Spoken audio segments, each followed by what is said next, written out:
গতকালকে একটা টেলিভিশন চ্যানেলে লাইভ অনুষ্ঠানে আমাকে এক ভদ্রমহিলা ফোনে একটা প্রশ্ন করেছে। প্রশ্নটা শুনে আমি অবাক হয়ে গেছি এবং লাইভের মধ্যে আমি বললাম যে আপনার প্রশ্নের কি উত্তর দেবো। আমি তো এই প্রশ্ন নিয়ে আমি ভাবতে ভাবতে আমি শেষ হয়ে যাচ্ছি। ভদ্রমহিলা প্রশ্ন করে বলছেন যে আমার স্বামী আমাকে অনেক কষ্ট দেয়, অনেক আমার হক নষ্ট করে। সে বাহির থেকে আসে, এসে মোবাইল টিভি রিমোট নিয়ে বসে, আমার দিকে তাকায়ও না, জিজ্ঞেসও করে না, অসুখ বিসুখ খেলাম কি মরলাম দেখা দেখি নাই, আমার কোনো হক সে আদায় করে না। আমি নামাজ পড়তে গেলেও সে ডিস্টার্ব করে। শেষ পর্যন্ত আমার নামাজ যেতে অসুবিধা হয়, সে 2টা-3টা পর্যন্ত নানান গুনাহের কাজে লিপ্ত থাকে। তো আমার অসুবিধা হয় দেখে আমি যখন তাকে রিকোয়েস্ট করি যে আমার নামাজের সময় অন্তত আমাকে একটু নামাজটা পড়তে দাও, তখন সে বলে তুমি আরেক রুমে গিয়ে শো। তো ভদ্রমহিলার প্রশ্নের বিষয় হলো, বলতেছে হুজুর আমার জানার বিষয় হলো এই যে আমি আরেক রুমে গিয়ে ঘুমালাম, এতে কি আমার স্বামীর অধিকার নষ্ট করলাম? আমি বললাম সুবহানাল্লাহ, এত জুলুমের মধ্যে থেকে একজন মুসলমানের চিন্তা হলো যে আমার দ্বারা কোনো জুলুম হচ্ছে কিনা, আমার দ্বারা তার কোনো অধিকার নষ্ট হচ্ছে কিনা, এর নাম মুসলমান। এটা হলো খাঁটি মুসলমানের আলামত। এই একই ভদ্রমহিলা তিনি একই টেলিফোনে আরেকটা প্রশ্ন করেছেন, বলেছেন যে আমার ছেলে আমার গায়ে হাত, ভয়ঙ্কর একটা ব্যাপার, যেখানে মা বাবার সামনে শরীরের ময়লা ধুলাবালি ঝাড়ি দেওয়াটাও রীতিমতো তাদের প্রতি অবাধ্যতার শামিল,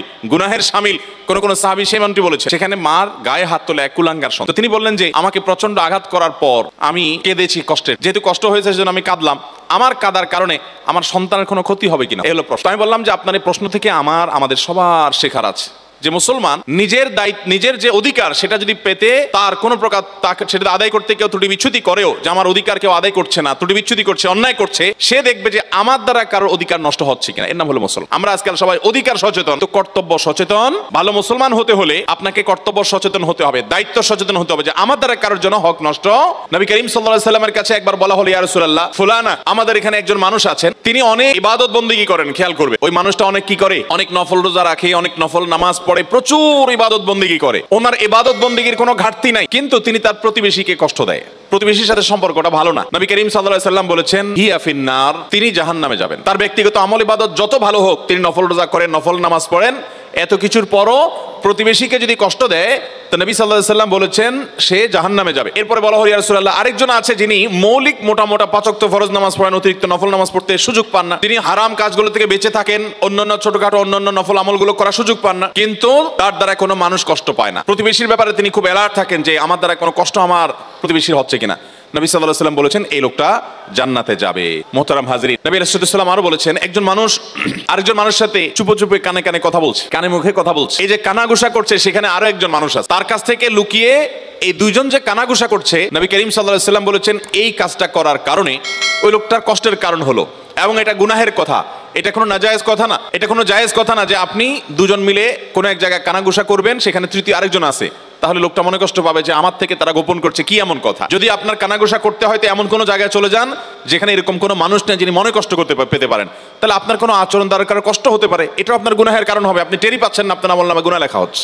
মোহতারাম হাজরিন, এই ধরনের গুনাহ আমাদের আমলনামাতে খুঁজলে দেখা যাবে ভরপুর ভাবে এরকম অপরাধ আছে। শহর জীবনের কয়েকটা গুনাহের, মানুষকে কষ্ট দেওয়ার কয়েকটা দৃষ্টান্তের কথা বলি। আপনারা রামপুর এলাকাতে থাকেন, খুব বেশি একটা খালি জায়গা নেই, সব বাড়ি হয়ে গেছে, তাই না? শুধু রামপুরে কেন, ঢাকা সহ বেশিরভাগ এলাকাতেই খালি জায়গা খুব। যদি কোনো খালি জায়গা থাকে, ধরুন আশেপাশে সব বিল্ডিং ভবন হয়ে গেছে, মাঝে একটা খালি জায়গা আছে, এই খালি জায়গাটা এটার কি দশা হয় বলেন? খেলাধুলা করার সুযোগ পান সেরকম খালি জায়গা কয়টা? বেশিরভাগ জায়গাগুলো ময়লার বাগাড়ে পরিণত, ঠিক কিনা বলেন?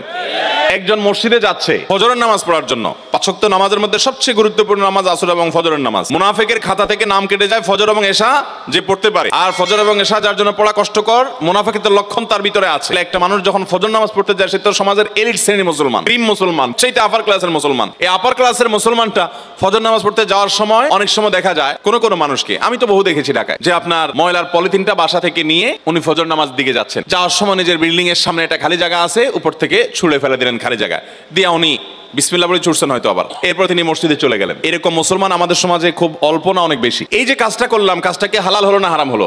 এরপরে আপনি চিপস খেয়ে বিস্কিট খেয়ে আপনি ঠোঙাটা আস্তে করে ছেড়ে দিলেন রাস্তায়, এই ঠোঙাটা বাতাসে নিয়ে ফেললো ড্রেনে, এই ড্রেনে পানি জমলো এবং জলাবদ্ধতা তৈরি হলো, সামান্য বৃষ্টিতেই সব তলিয়ে গেল। এমনিতেই নানা দিক থেকে অবকাঠামোগত দুর্বলতা তো আছেই, এর মধ্যে আবার আপনি মরার উপরে খড়ার ঘাড় মতো করে ঠোঙ্গা ফেলাইলেন, আপনার ঠোঙ্গা আপনার মতো এরকম আরো 100 জন ফেললো, 200 জন ফেললো, এগুলো যেতে ড্রেনে জ্যাম হয়ে এলো, পানি জমে গেল। এমনকি ওই পানি থেকে, সেখান থেকে আপনার এডিস মশা জন্ম নিয়ে, সেই মশা কোনো মানুষকে কামড় দিয়ে ক্ষতিগ্রস্ত করে, অসুস্থ করে, এমনকি মৃত্যুর মুখেও পতিত করতে পারে। আপনি কিন্তু জানলেন না, ওই যে ফেলে দিয়ে চলে গেলেন, ডাব খেয়ে ডাবের খোসাটা, মালাটা আপনি ফেলে দিয়ে চলে গেলেন, এই মালা সেখানে বৃষ্টির পানি জমলো, সেখানে মশা তৈরি হলো, সেই মশার মধ্যে এডিস মশা তৈরি হয়ে সেই মশা কোনো মানুষকে দংশন করে দেখা গেল তার ইমিউন সিস্টেম দুর্বল বা কোনো কারণে সে মৃত্যুমুখে পতিত হয়ে গেল বা সাফার করলো, অনেক টাকা খরচ হয়ে গেল। এই ধরনের আমাদের অজান্তে গুনাহ হয় কি হয় না বলে, কিন্তু এই কাজগুলোকে আমরা কি গুনাহ মনে করি? কয়জন মানুষ গুনাহ মনে করি বলে? সম্মানিত ভাইরা আমার, শুধুমাত্র এগুলাই নয়, আমরা যখন কথা বলি, আমি গতকালকে কোন এক জায়গায় খুব ভালো একটা মসজিদে